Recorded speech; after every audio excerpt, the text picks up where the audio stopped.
হেদায়েতপুর এটা সেই জায়গা যেখানের চারদিকের শুধু জাহান্নামের বাতাস। জালিমেরা নিরীহের উপর জুলুম করবে, এটাই জাহান্নামের অলিখিত নিয়ম।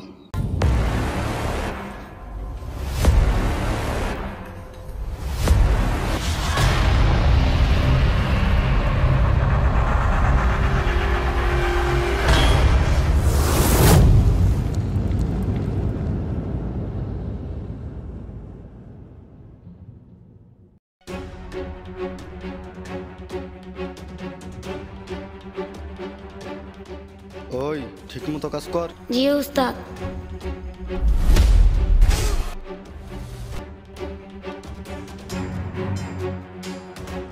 কিরে ভাই তুই পরে গেলি কেন? তোর কি হয়েছে ভাই?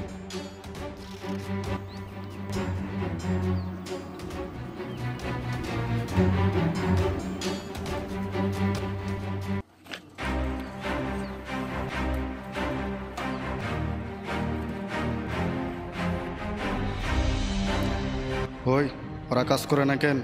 যা ওঘরে ধরে আন। ওট আয় বসে ডাকে।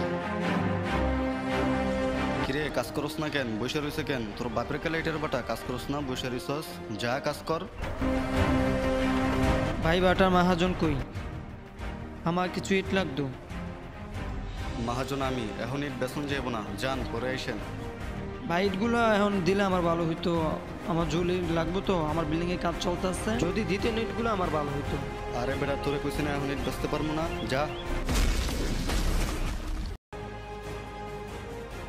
ওট যা বসে কইছে আবার বসে লয়ে গাড়তেমি করস। যা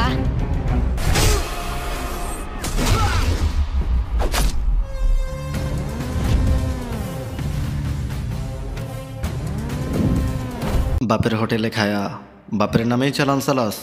শাকিল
হিসাবটা তোলা রইল হায়দার, মনে করিস না পার পায়া যাবি, পরের বার দেখে নিম।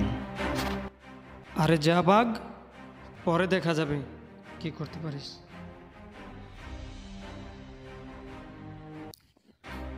কোথায় জন্ম কোথায় মৃত্যু, মানব কি আর বুঝবে দায়। টাকার জন্য রক্ত ঝরে, গড়েই শত্রু আপন ভাই। আপন বলতে আপন মানুষ, সত্য বলতে কেহই নাই। এই দুনিয়ার রং তামাশায় কেনই জানি ডুবে যায়।